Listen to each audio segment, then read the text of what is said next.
Hello everyone on Facebook land, I'm here and joined with the amazing woman that is Judith Lewis. We're here for another show, W3 Wisdom, and I'm hoping you're tuning in live, but you can catch it also on Facebook land / W3 Wisdom, and it will remain there forever and a day of Judith and I chatting away about the old days of SEO and the new days, like the days we get now. And I'm sure we're going to touch on chocolate as well. So, thank you for tuning in. And Judith, hi. Thanks for joining us today.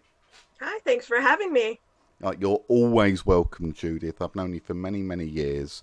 I won't say how many because I'm not quite sure I can count that high. But also, you're just a wonderful, wonderful person and an extraordinarily talented SEO. So it's great to have you on.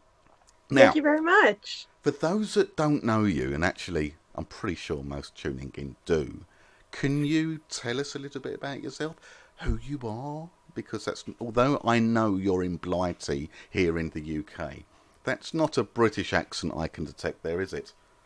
No, I'm Canadian. Canadian by birth from Toronto. Toronto, for a native Torontonian, does not contain the letter T. So to pronounce it correctly, you have to chew on all your T's till they become C's. So it's Toronto. Toronto. Toronto. I grew up in Toronto, and that's actually where I started my digital career at the very, very, very young age of, I don't remember, it was a Commodore PET, and it had an external tape drive. That is a while ago. Yeah, that is how old I am. I know. But you look... But Judith, you're but 22, 23 years old. I must have been on a Commodore PET in the womb. Well, I remember the days well, unfortunately, because I think there's a few months between us in age. It's definitely not years. We're of the same generation at the same time. Although I was from the right side of the Atlantic, I'd say. I've got to say, I do know Toronto. I've been in many, many, many times and love it. It's probably my favourite city in the whole of North America. It truly is. I spent a lot of time just a bit further north of that in a small town called Stroud, just north of Barrie. Wow. So yeah, it really was back of beyond. And but Canada as a country, amazing. Stepdaughter, dad's over there. Hi Trent, if you're watching. If you're not, you should be. What brought you over to this side of the wet stuff? Well, I guess because I've been online for so long, obviously I got online also, like online properly in 85. And we had BBS access and things like that for pretty cheap because calls were free. Sure. So you could dial into BBS as quickly and easily. I met my husband online through a muck, which people probably nowadays don't know what that is. Tell them, please tell them, because it brings back memories for me, because I do remember them. But I had to think for a second there. Go, what the hell was it? So, Judith, what is one of those things? Well, the way I used it was I used to have to use a raw telnet session, which there are not going to be that many people out there that know what that even is, probably. And you had to telnet into a specific port on a server, make the connection, and then you had to know a little bit of Unix coding in order to navigate yourself around a text-based world. And you could interact with other people there. You could steal their clothes, their property, everything like that.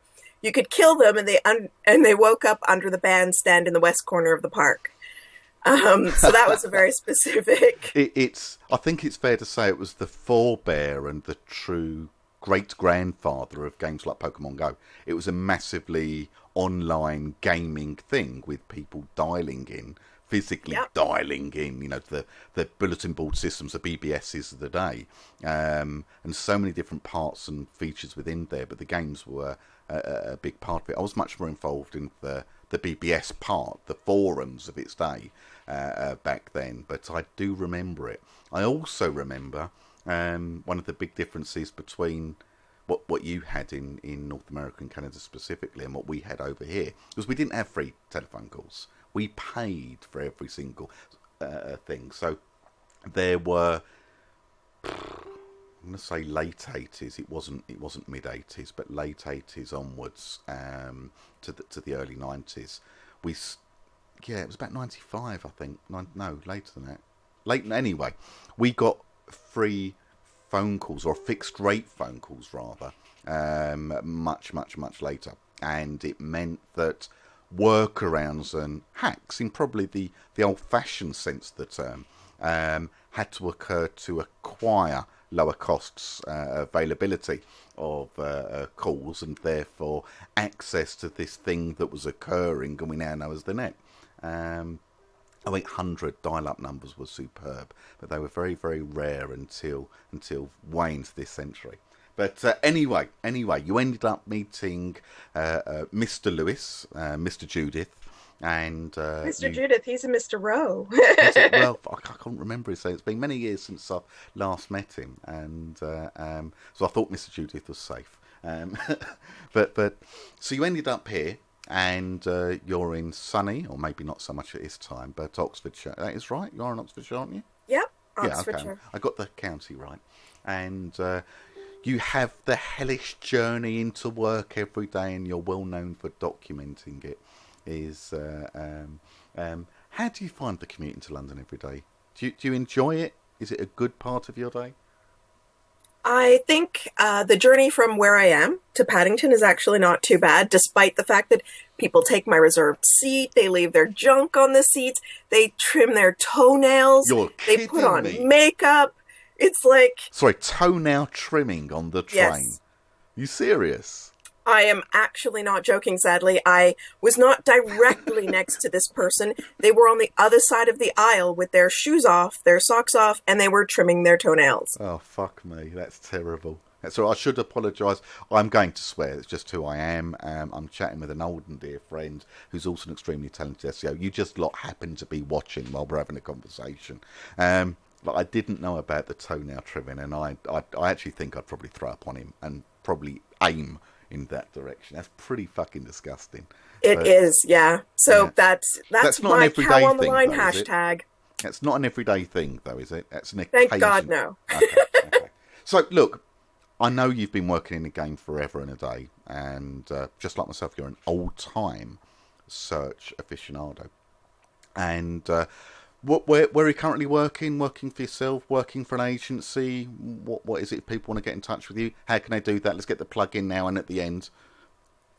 If people want to get in touch with me, I'm working for myself under the title of Decabit Consultancy. Okay, now, hold on. I'm going to dive in there. That's a relatively new thing. You've decided to take that jump back into the hire me directly rather than via the agency route that I think relatively recently you were working with. So that's a new thing. Absolutely, yeah. I was an entrepreneur when I was young, and it's something that I've always been passionate about. I love helping small and big businesses, but it was something that I've wanted to do for a while. It gives me freedom, sure, and it alleviates some of that London commute. Oh, but look, missing the toenail trimming cannot be a good bad thing, you know. And so brilliant. Decabit Consultancy, decabit.com, is that correct? Absolutely. How do you spell it? DECABBIT. Decabit.com, Decabit Consultancy. I've not known Judith available to the masses like this, and if anyone is in need of an I truly can't stress that enough, extremely talented someone to lead their online marketing, or at least advise, if not lead, I don't know. That's down to what deal you do with Judith. Get in touch now, because you'll thank me afterwards. Anyway, enough of that, enough of the spam. I've got enough of my own spam to get out there. But actually, talking about spam, back in the day, I used to be a relatively hardcore black hat spammer. And I'm not sure I've ever lost that hat, or if it changed colours, or if it's just a bit more grey like the beard. But you know, I used to play around at the dirtier end of the spectrum. And for those that know me, know that I've spent many years working in the online gambling industry. It's not the cleanest of verticals out there. Have you ever been a spammer, Judith? Oh, that's where I cut my teeth online. back in the, mid-90s, 96, when I started doing online SEO, you had to spam. But I had a book, and this book had an enviable number of identities that I had carefully put together. They had dates of birth, they had eye color, uncles, they had childhood home address, they had everything. They had a particular style of writing, they had things that they knew, they developed online relationships, but they were primarily there, all about 50 of them. They were all there just to drop spam. Oh. And so it was before the days you could automate this stuff, it was quite an enviable little blue book that I had. That was talent and dedication to the cause there. I doff my black hat to you. I'm blown away by that. We'd call it nowadays, I guess, personas or something equivalent to that. But these were the spamming people. Now, let me ask, back in the mid-90s, you said just then, we're talking, I'm trying to think of the engines, long before Google, before the early days of Alta Vista, so Excite, Lycos, guys like that. Scrub the Web. Nobody ever talks about Scrub the Web. Remind me about Scrub the Web. I don't remember Scrub the Web. Oh, it had like a cartoon spider with a little scrubby brush. It was awesome. No, I don't remember that at all. But it was a real-time search engine. So it was one of the few that kept a real-time search engine going. So as you made changes to your site, it updated how it ranked you. Oh, fantastic. So it was one of those tools that you could use to really learn how the algorithms work. Very much so. We're back in the days when it was, I'm going to say a number here and I hope I get this right because, I've got the grey hair too. And my memory isn't what it used to be. If you ask Richard, my business partner, or Katrina, my other half, they'd say I'm the most forgetful ever. Whereas to me, I don't think I am. But I think there were 32 factors that, we as an SEO industry reverse engineered Excite back in the day. And making the changes and seeing them almost instant was a glorious, glorious thing. Let me ask you, what year, if you can remember that far back, do you think your first submission to Yahoo was? That's a real test of an old search guy or girl. Now that's a trick question. That's a trick question. Because you had to pay money to get into Yahoo back in the day, before they bought Inktomi, when they were still, though, backboning on DMOZ. So the back door into the Yahoo directory was through DMOZ. So that's where I put my effort, I'm afraid. Well, I'm going to go back even further than that, because before there was DMOZ, there was Yahoo, and it was just a collection, it was Larry Yang. Yep. Is it Larry Yang? It was his collection of links. I remember sending an email to see if I could be included, and I was. So those early days when there was no spending money with Yahoo, they look at your site, oh, it's a new website. Can you imagine that? For all those SEOs who are watching have been only in the game 10, 15 years or so newbies. When there was news, and the owner of Yahoo and founder of Yahoo, you'd send an email to him, and it's a new website. It was a big deal. Back then, that was 92, maybe 93, I think. It would have to be pretty early because I didn't get online with online marketing until 96. Right. So, by the time I hit it, it was pay-per-view. I'm trying to remember where I was living when I did it, and I was in a flat, and it was number 63 Vignolles Road. That was where it was. And that's in Romford, and it's next, or used to be, next to Ahern's. For anyone from Romford that knows Ahern, they're the local skip company, and we were next door to them, and it was terrible. You see the rats running over the top of Parlour Road and things. But I was a poor boy, and it was my first home away from home, so to speak. And I remember sending that. Do you also remember, here's a question for you, did you remember ever sending a fax off to get a domain name? No fees involved. No, I have to admit, but I don't remember back then. I actually don't remember how we were buying domains. We bought a lot. At that time, we had about 10. And I don't remember how we were buying them, but we had discovered that the domain name actually changed how you ranked. Sure. So once we figured that out, we were just buying them all over the place. Well, here's some of the most stupid things I've ever done. I was the original owner of GB.com. I was the original owner of UK.com. I was the original owner of EU.com. Oh I my was God. the original owner of various others, and every single one of them gone. I never paid a penny for them. You just had to send a fax off. I can't remember to which university. It was an American stateside university. And eventually, you'd end up with an email, and you got the domain. It was that simple. It's when they got round to it, long before the days of ICANN or VeriSign or any of the registrars in the business that's evolved over that. But yeah, I happen to own those domains, and like an idiot, no longer do. But Central Nick owned them all, I think, now. But such is life. Such is life. Now, I'm gonna stop reminiscing, because they were good days back then. I was younger, which helped a lot. And actually, I was involved in a very Canadian sport back then, which was hockey, ice hockey. I was a rare Brit that did. That was my life. Wow. Then. Yeah. Sort of at least 5 times a week I was on the ice. And but anyway, that's serious stuff. Yeah, well, I took it pretty seriously. I was just crap. I had absolutely no talent, and that's at British standards, let alone the true international stage. But anyway, let me ask you, other than online marketing, and I say online marketing is a fully encompassing sort of thing rather than just SEO, which you're very well known for, you're also really well known for a certain brown thing. Generally brown, I should say. Cocoa-based chocolate. Tell me about how you ended up being so well known, and please tell me about how well known that you are, because I want the audience to hear it. In the chocolate space, I like a Cadbury's Dairy Milk as much as the next man, but I don't go to your levels of expertise, talent, and even awards judging. So do you remember when I said it was a spammer? I do remember, yeah. And so the reason I used Decapit is because I had to change. I had a system for all my spammy names, and I won't say them because, one day I might want to use them again.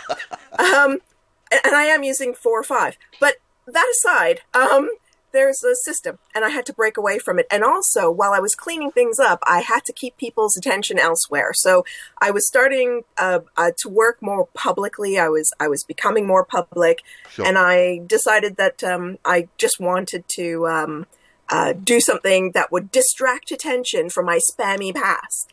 And I invented an association with chocolate because I liked it anyway. Yeah. So I learned about chocolate, I researched it, and then when I went public and I started speaking at conferences and doing things publicly, I made the association between me and Decapit and chocolate at that point, right, to distract from all the crap I had, excuse my language too, all the crap I had in the background. And so that was why I did that, and I just kept rolling with it because, as you do. And right. now and it's chocolate. I judge... It tastes great. Yeah, it's yummy. And people were sending it to me for free. So now I judge the International Chocolate Awards, the Academy of Chocolate Awards. I travel around the world and for work as well as for the blog. And I always tie to my travels visits to local chocolate shops, sure, and discovering things. So I should say that you're not just a judge in the chocolate industry, so you're at the pinnacle of understanding quality within cocoa, being serious for a moment, but you're also very similar within the online marketing industry as well.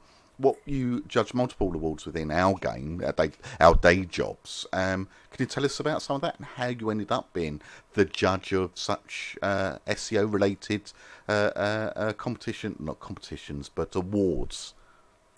So I've judged the UK Search Awards since their inception, and Nikki Wake, who owns Don't Panic Events, yep, approached me to judge the awards because I'd spoken at SaskCon and I was a known entity and they knew how competent I was. And then as each of the awards were launched, so the EU and now the US, which we're judging right now. So give us who's looking good within the US.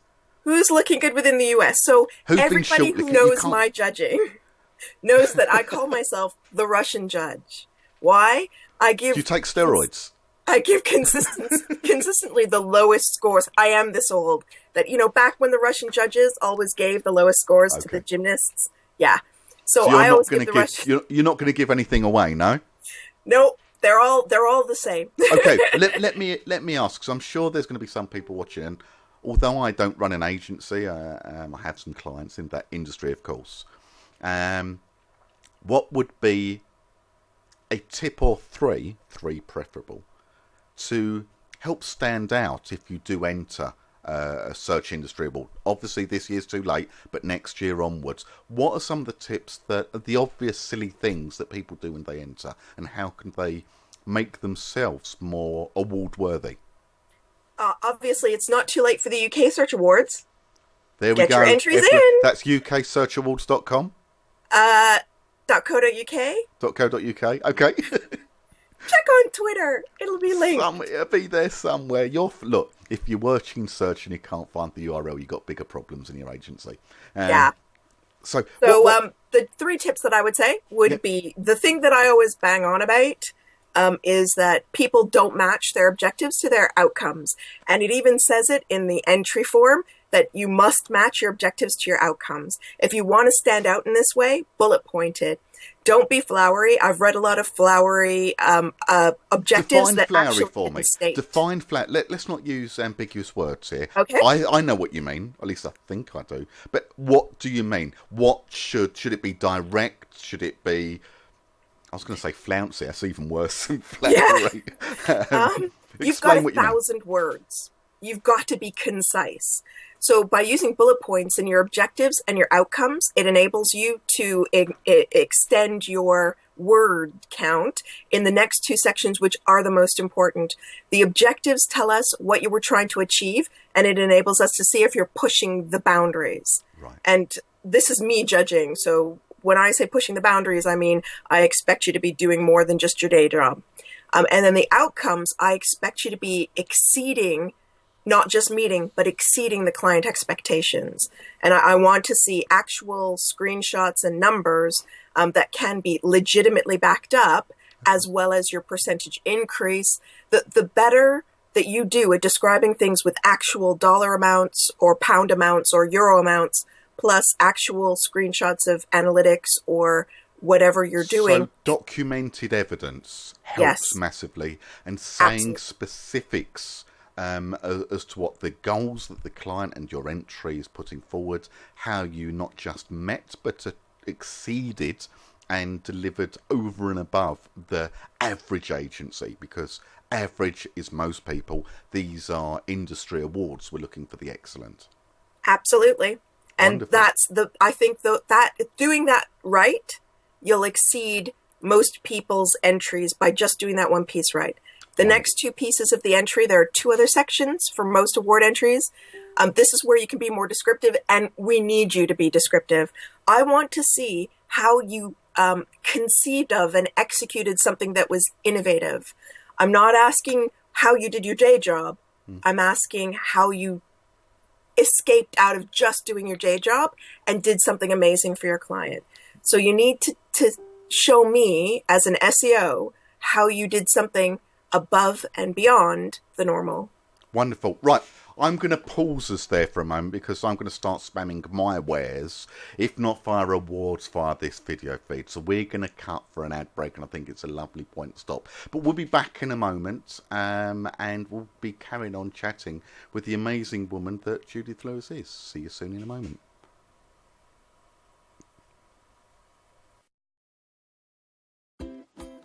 This is Fred.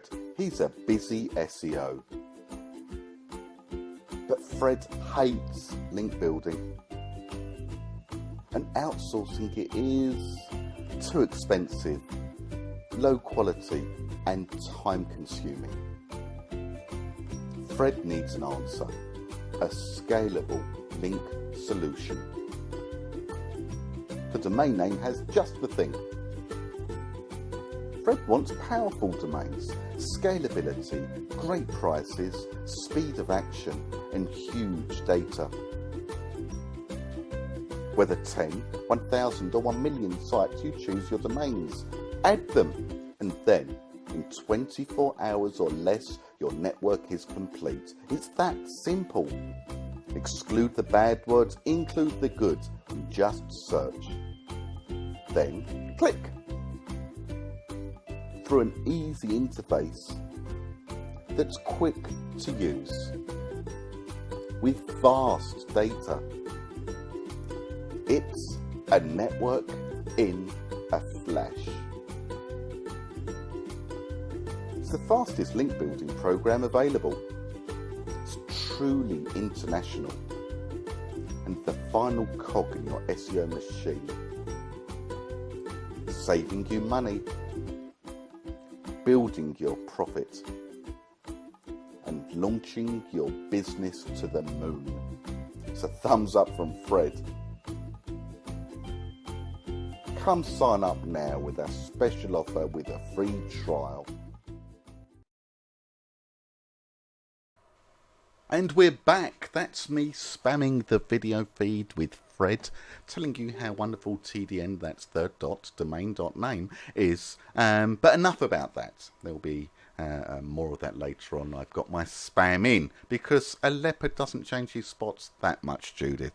I did it in the old days. I'm just more direct about it and tell everyone when I'm going to spam them. But we were talking about searchables just before, and the criteria for judging it. Let me ask, because I'm guessing that from a judge's perspective, the principles of judging, whether it be search, the Gambling Industry Awards, which I know you've been involved with before, or chocolate, the process is similar. But let me ask you, and let's talk about something other than search, because you're in that process at the moment. What's the weirdest entry you've ever had in any of the above? Oh, wow. Oh, chocolate all the way, because, you know, oh my God, there are things that people put in chocolate shells that really should not be put into chocolate. Tell me, Judith, tell me. I mean, cheese and chocolate at this point, it really doesn't seem like that big a leap. You know, cheese and chocolate, we've been putting that together for a while now. But, like, there are things that I just, at a certain point, you do start blocking, the mind starts to block things out, like the tomato paste and basil filling for the chocolate, which Hotel Chocolat came out with once. Does it work? No. Sorry, guys. They've done amazing things since then, but that was one notable failure. Okay, so that one didn't work, but there have been many weird combinations that probably have. Chili and chocolate's old hat, I'm sure. Sea salts and caramel and things like that, I like, but I still think are quite weird and unusual. What's the weirdest, unusual thing that does work with chocolate? Ooh, that's a hard one. I think that, to me, just about anything can work with chocolate. Okay. I love things like experimenting with yuzu. So if you make a fruit... You've got to help this poor white guy from, you know, the backwaters of East London. What the hell is yuzu? It's a Japanese citrus fruit. Okay, so it's lemony? Somewhat exotic. A lemony orange thing? It's kind of a lemony orange without too much of the sharp acidity. Just a little bit of sharp acidity, but like a lemon-lime combination without sharpness. If I think of it as a Terry's chocolate orange, would I be a million miles off, or? Yeah. Okay, so much higher class version of a Terry's chocolate orange. Yes. But the basic principles are there, okay. Absolutely. Okay, so we've got. Was it yuzu? Yuzu. Yuzu. Okay, so why yuzu? I'm sorry, I just can't get this out right. A yuzu and chocolate is something amazing that works. Absolutely. Basil and tomatoes and chocolate didn't.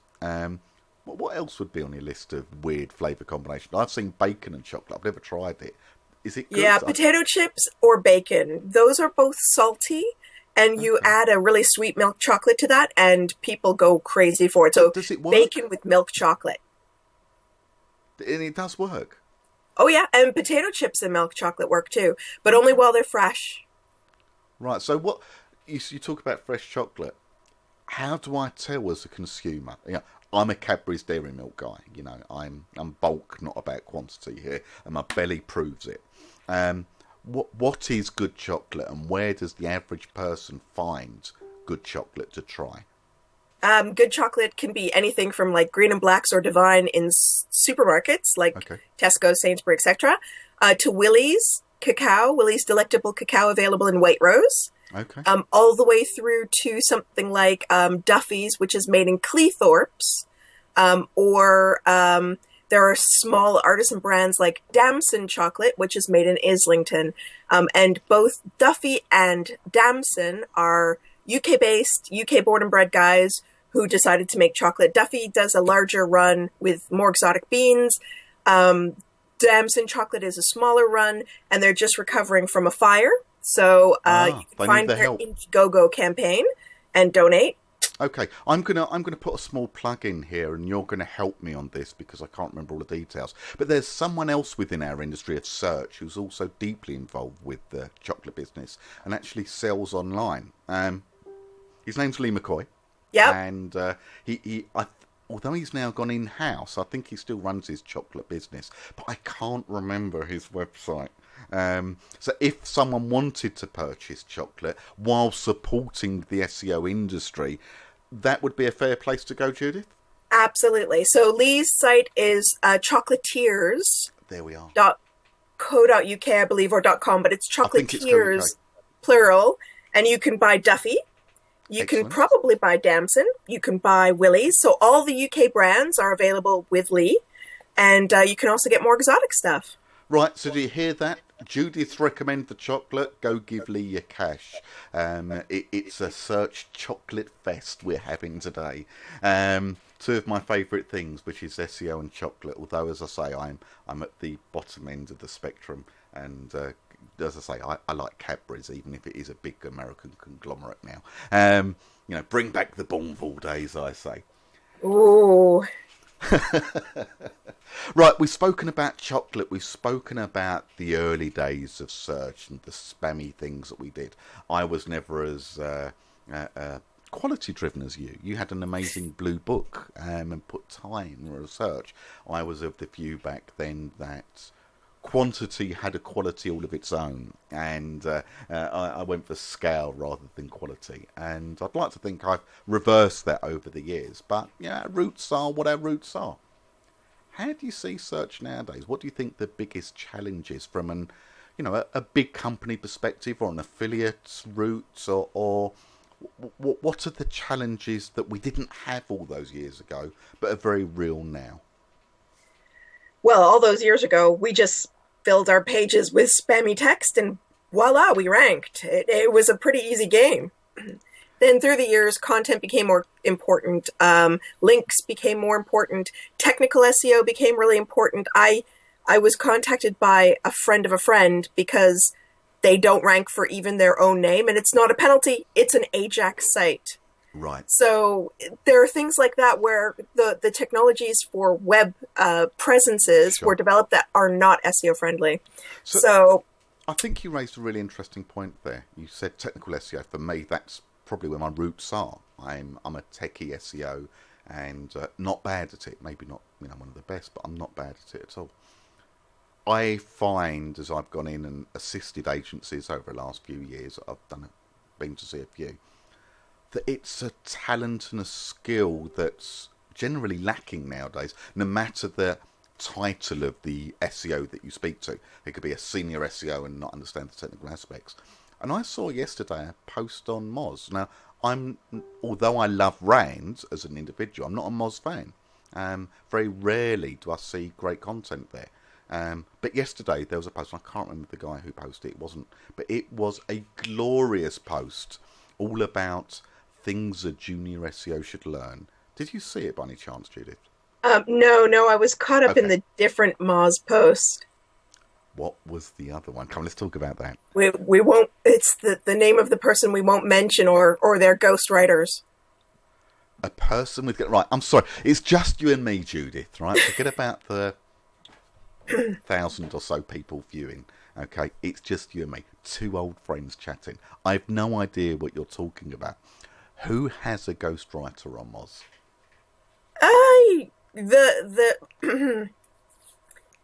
The popular consensus is that an individual whose initials are L and K doesn't actually write any of their own articles, but it actually has ghostwriters write them because they don't actually know what they're talking about. So there's someone within the SEO industry who posts on a very popular blog with the initials of L and K. Now let me think. Larry King. No, not Larry King. He does TV, doesn't he? He's not so much a search guy. But someone with the initials L and K may or may not actually create their own content. Okay, I don't know who that is, and that's not me bullshit. I truly don't know who you mean. But we all know what I'm going to be doing at the end of this video. I'm going to be working out, hopefully, who the hell it is. Oh, you were very close. It's not Larry King. Okay. But No, anyway, wrong last name.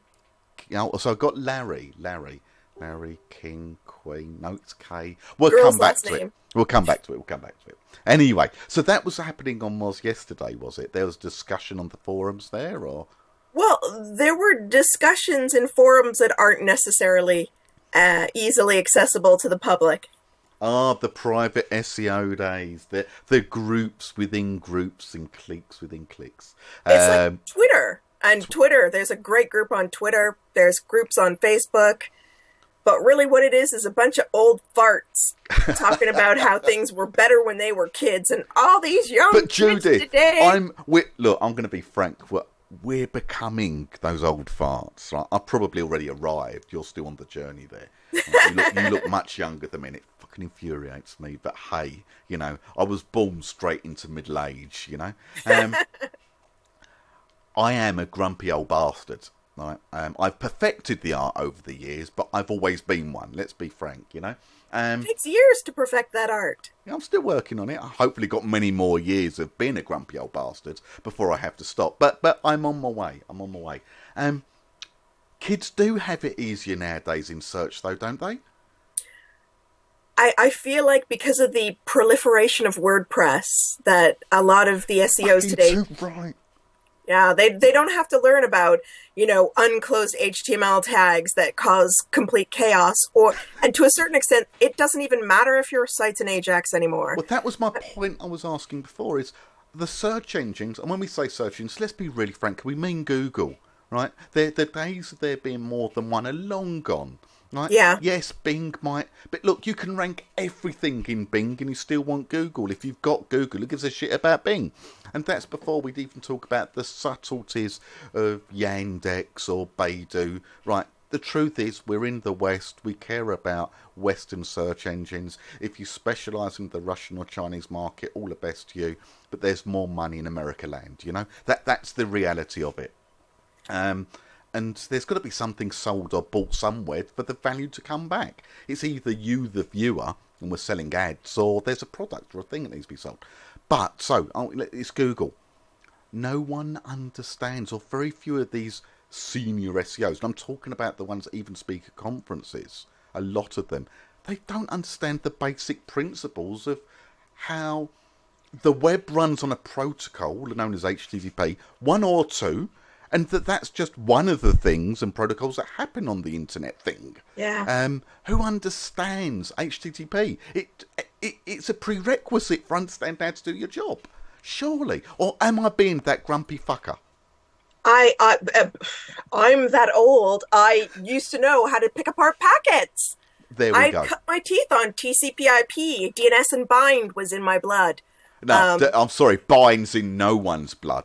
Bind is a bitch. I was going to say bind is what you bleed for. You're going to tell me now that you read the SendMail manual. Did you know that the manual from SendMail on the configuration file is bigger than the fucking Bible? Right? It's and bind was no better. It's still sorry. For those that don't understand, SendMail's an email thingy. It's a server.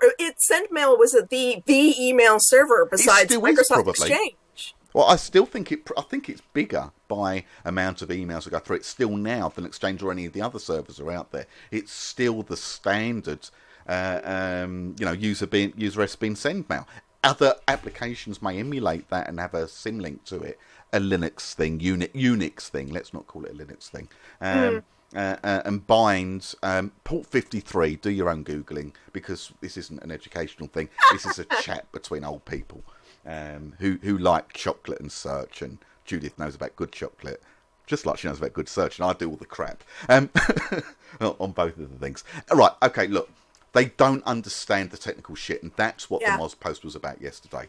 And so many things that were raised in that post were, I get it, yes, it's a grumpy old fucker just like me, but he'd done it nicely. And I really think anyone who's involved in the search industry should go off and find that post. I can't remember what the fuck it was called. I can't remember who wrote it.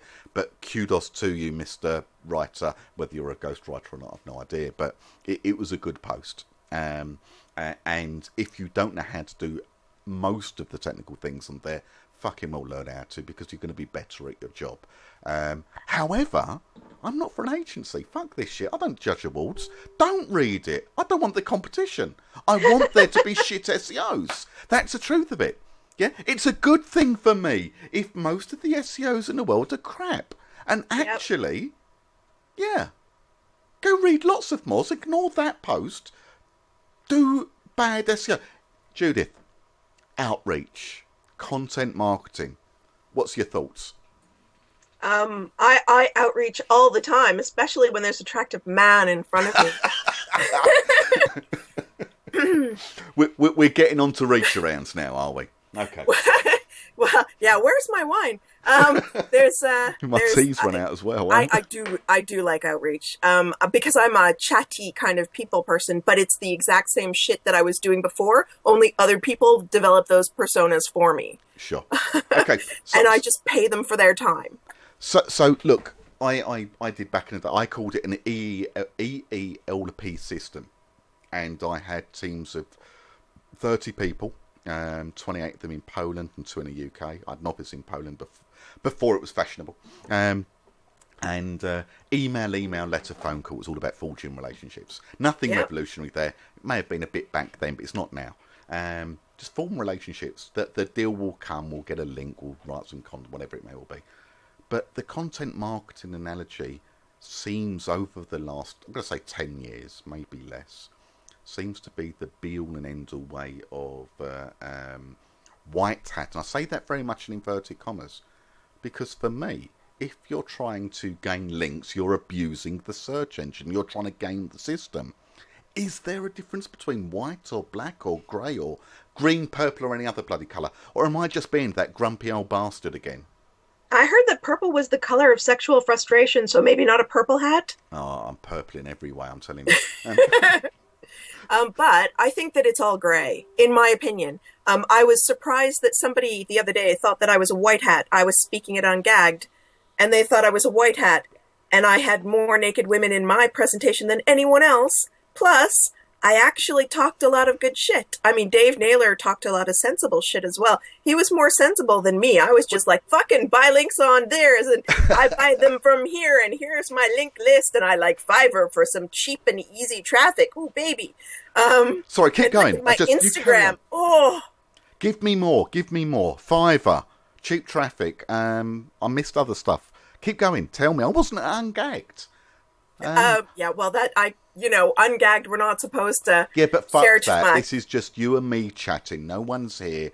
It's the me, the thousand Judith. people that are It's watching. me. I almost came up to meet you, Jerry, Jake, and various others. The St Paul's pub. I can't remember what it's called. Grange. The hotel. I didn't make it. I had too many things I need to do, and I'm really trying to get up there. And in the old days, I'd have been there, but my walking stick doesn't go very well. And so I missed this shit. I never had the conversations. So tell me what the fuck I missed. Well, the problem with Ungagged, or the benefit of Ungagged, is that we don't then share. So I had slides that I had every confidence wouldn't be photographed and wouldn't be shared. So I had slides that showed where I was buying links from, the price for the links, part of the email address, but obviously not all of it, just in case somebody broke the rules. I shared why I buy traffic from Fiverr, where I buy it from. All right, let's pick one thing then. I'm not going to go into all the details. We haven't got enough time. But let me ask you this now. I've enjoyed every minute of this. Can we do this again sometime and carry on? Of course. Okay, now, great. Now I've got that commitment. I'm going to ask. Buying traffic from Fiverr, what do you mean? So there's a lot of people watching this. I'm not going to admit why I buy Let's traffic say from if Fiverr. someone were to buy traffic from Fiverr, what would be the benefit of buying traffic from Fiverr? There are a lot of reasons why you might buy traffic from Fiverr. They are, if you buy the right traffic, so you've got to be careful. They're actual human beings that are going to visit your page. You get, and the right traffic, long dwell time, and you get more than one page view. So what you could be doing is trying to massage your statistics for a client. You might need to present to the C-suite and demonstrate for your client that they've done something. You could be at the 6-month point in a contract, and at the 6-month point, there's always a plateau. Of course. And if you need to buy traffic that looks like it's come from organic, you can do that on Fiverr. So if you need something, and you always do this in collusion with your client, people. Of course you do. Of course. You know, what do you think we are here, Judith? We're not a bunch of black hats. We don't do shit like that. We're just but you buy it. chatting. It looks like it came from Google, and you're golden for a little while longer. But you need to make sure that you're buying the right kind of traffic. Yeah, so I don't usually share who I buy my traffic off of, and also because it's an unpronounceable name. It's like a random assortment of letters. And I think they bought the occasional vowel. Let's not go down the names. You know what? If people went to Ungagged and they saw it, good on them. It was worth the money just for that. And for everyone else, you can go and search and try and see where you're not going to buy traffic and not going to manipulate stacks for contract renegotiations. But I'm going to be going on to Moz and looking up LK. I'm going to be looking at Chocolate from Lee McCoy. I'm going to be going to the Cabot and trying to get you exclusive in the verticals I work for, because I don't want to fucking compete against you. And I've got to go on Fiverr and find someone with an unpronounceable name for the traffic I'm never going to use to do bad stuff. Okay. I should have brought a pen and paper and made notes. I made notes. What haven't we covered, Judith? If you were sitting here and we were chatting, and we've got 10 minutes left to go because Facebook have got a cap of an hour on the live feed, otherwise I'll carry on all night, what would be the questions that you'd ask you? Well, I'd probably want to know a little bit more about my time in porn. Because that's always fun. Okay, Judith, I know you worked in the porn industry because I've known you forever, but it wasn't something, because I'm a gentleman, I wasn't going to bring it up. But let's talk about the porn industry. I'm an avid consumer. I've never worked, no, that's a lie, I've worked for it. I've never worked in it. I still consume voracious amounts of pornography and enjoy every second of it. I hope it's quality. Again, just like my spam, it's about quantity rather than quality. Lots of amateur. Well, you know what? There's some pros too. I'm not against amateurs. I'm not against pros. If it looks good, I'm happy, to be frank. And I was going to say it puts a smile on my face, but generally it puts look like that or something like that on my face. So, Judith, did you work in the porn industry? Yes. In fact, I did work in the porn industry. Judith, what jobs did you do in the porn industry? I was more in sales and marketing than I was in the actual actress side of things. I'm just going to stop you. You said you were more in sales and marketing than being an actress, but that infers that you were an actress within the porn industry. Thankfully, no, because I don't think anybody really wants to see that much of me. I mean, I don't know, I'm not Judith. ugly. Judith, I think you're a hot girl. I've said this to you many a time. In fact, at Brighton, I think I saw you, and I said those exact words to you as I was wandering by, as your myriad of fans were swarming around you. It was a sort of, hi, you're hot, something. But I think you're a hot girl. I think your husband's a very lucky man. And I'd love to have seen you. No, it sounds terrible when I'm talking about a friend. But I mean it in a I'd nice love to way. have seen you in porn. Tell me more. What was the porn game like from a marketing point of view back then? And when was it? What era are we talking about? Just the early years of the web. So we were looking at not webcam stuff, but we were looking at things like being able to turn around a virtual scene. And this is before virtual reality. So we were talking about multiple camera angles and the ability to look at an actress or a scene from multiple different angles within the video. So this is the early days of DVDs as well. So most of this stuff was tapes. Yeah. But, you know, you were starting to look at other formats, digital formats coming through. But it was so early days back then. Where did the traffic come from back then? When you were running a porn site or selling the product on DVD, VHS, whatever it may have been? You're not going back to Betamax days, are we?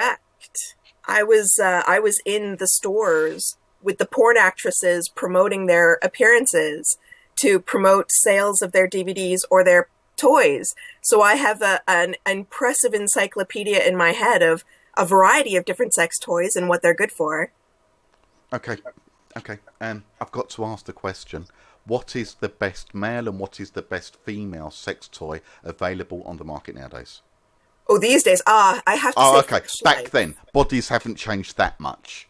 No, but I really like the fleshlights these days because I think that they're amazing. They're small, they're compact, they're portable, and they're hours of fun.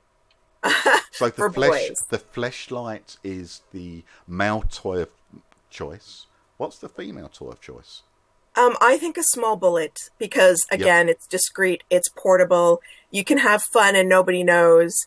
Especially if you've got one that's activated by Bluetooth, that's even more fun. So a Bluetooth strap-on clitoral bullet. Yep. So you're wandering around London doing your shopping and your knees go from beneath you as you're walking down Oxford Street. Is that the kind of thing? Well, yeah, what would happen is you'd get a text or it would be activated somehow by your lover, and that's what would set the vibration off. Okay. Now, a fleshlight isn't quite so discreet, I think is probably the subtle way of putting it. Do you think adaptations like that will come for male pleasure down the line? There already are. So there are cock rings that you can get that vibrate when you receive a text as a guy. Naive. I'm so fucking naive. I really am. Here's me. A bit of hand lotion and I'm anyone's, you know. I'm so old school. Do you know there are better things than hand lotion available on the market? That's exactly my point. Really. Like I said, I'm so naive. Right, okay. So you worked within the porn industry and it was about the marketing stuff. You've worked within chocolate. You've always been dominant within the online marketing industry with a personal specialisation with search.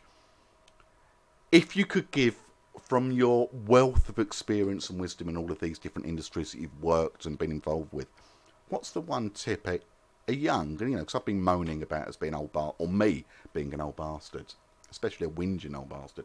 What's the one tip you could give a young SEO who wants to forge a potential career within the industry, whether that be making money directly doing their own sites, which is probably where most of us start, or working within an agency or in-house somewhere? What's the tip?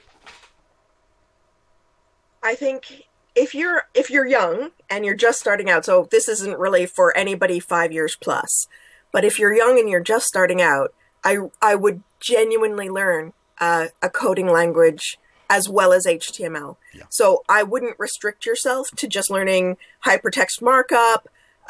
You really want to be learning something, even if it's just BASIC or Pascal or something old and structure. Both of those are really old. But yeah, yes. Really, I'm that old.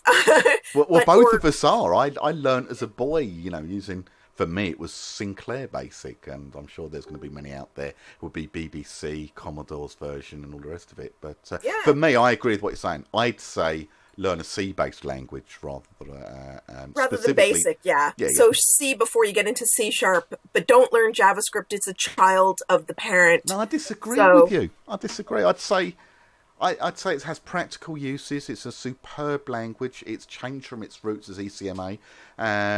It powers so much. But a C-based language of some kind, not necessarily C, but JavaScript being a C-based language, C Sharps, PHP, Perl, Python, any of them, they're all C-based. But yeah, I think what I mean is that I'd want you to learn about the roots of what you're then learning. Because if you learn about the roots of where JavaScript comes from, you'll also pick up PHP really, really quickly in other languages. Sure. So if you learn the basics, you can pick up other languages and either do coding, or you'll be a kick-ass SEO because you'll be able to spot errors in code before the devs. I completely agree with you. There are also, I'm going to add on to that, is learn how the fuck the internet works and the protocols on top of it. We touched on it earlier, and piss taken aside, it's really fucking important, and very few do understand that properly. And don't do anything in WordPress. There's nothing wrong with WordPress. It's a great content management system. But ignore that. Learn how this shit works. Yep. And then, once you understand that, consume as much information and learn. Here's a book to read, Selling to Win by Richard Denny. I used to give it out I never gave it out. I said, these are the materials I suggest you read, and if they went off and bought it, we'd refund it. But it's a really old-fashioned sales book, but for forming relationships, which is ultimately what link building is about, it helps massively. Look, we're coming up to the hour. I'm going to cut to an ad break, and then when we come back, we're going to have a bit of an overview of the chat that we've had, and I want you to give a final golden nugget of info. I'll let you decide what that's going to be. Is that okay with you, Judith? Yep. Wonderful. Right, everyone, we'll be back in a minute.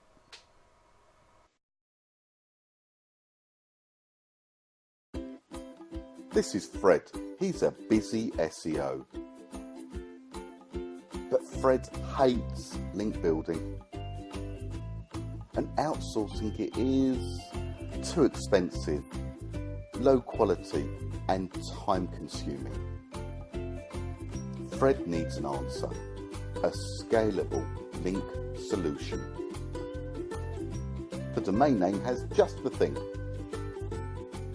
Fred wants powerful domains, scalability, great prices, speed of action and huge data. Whether 10, 1,000 or 1 million sites, you choose your domains. Add them, and then in 24 hours or less, your network is complete. It's that simple. Exclude the bad words, include the good, and just search. Then click. Through an easy interface that's quick to use, with vast data. It's a network in a flash. It's the fastest link building program available. It's truly international and the final cog in your SEO machine. Saving you money, building your profit, and launching your business to the moon. It's a thumbs up from Fred. Come sign up now with a special offer with a free trial. We're back. Hi everyone. Sorry about that. I clicked a button and fucked things up, which isn't the first time I've done it on this show, and I'm sure not the last either. Look, I've had an amazing conversation. We've been going live for just broken the hour now, and I've enjoyed every second of it, Judith. We've covered lots of topic, everything from masturbation devices to chocolate with basil, SEO lack of skill and experience with these young damn whippersnapper kids, and me, you know, but me being an old grumpy git, and you just being experienced within the industry. Judith, before we go, there's a couple of things I want to ask. How do people get in touch with you, and are you taking on clients? Are there certain areas that you're looking for someone to buy your brains and experience? Are there verticals that you won't operate in, non-competes, things like that? Can you dive in, get that plug going, please? So you can find me at www.decabbit.com. That's DECABBIT. Or I think if you just sort of search for Judith Lewis, chocolate, SEO, lots of stuff comes up. And yes, I'm taking clients. The verticals that I don't have the luxury of working in right now for anybody else would be pharma. So sadly, I'm already bought in that one. But yeah, pretty much any other vertical. Okay. I'll try anything once or even twice. If you ask nicely, you get the third time. But enough of that. Right, Judith, thank you for that. Seriously, everyone, if you do, especially within you're in the UK, because Judith is a British SEO, if you want the experience and the wisdom, and I don't know everyone within our game, but I know most people and have known them since their early days. Judith truly is one of the amazing talents within our business and our industry. It's very hard to get a better representative within the search space. Now, enough of that. Judith, we've broken the hour. Facebook's going to kick us off any second because they've got a maximum streaming lifetime. What's the one golden nugget of information that we can give to the audience for their SEO shit that they do? machine learning is where Google's going. So look up Dawn Anderson's slide deck that she delivered in Australia. It talks about crawls, about deprioritization of URLs, about the way that Google's moving. If you can get her deck, read it, and then read her resources, because where she got her information from is going to be the most important information that you read in the next year or two, especially with the way Google's going. Judith, it's been an absolute pleasure. I really have enjoyed every moment. I second Dawn's deck, by the way. It's brilliant. Thank you so much for your time. It's been great. Everyone who's tuned in, thank you for your time. I'm going to see you next week. But everyone else, give a virtual. Judith, it's been a great pleasure. Thanks, everyone. Thank you so and I'll much. See you soon. Bye. Thanks. Bye.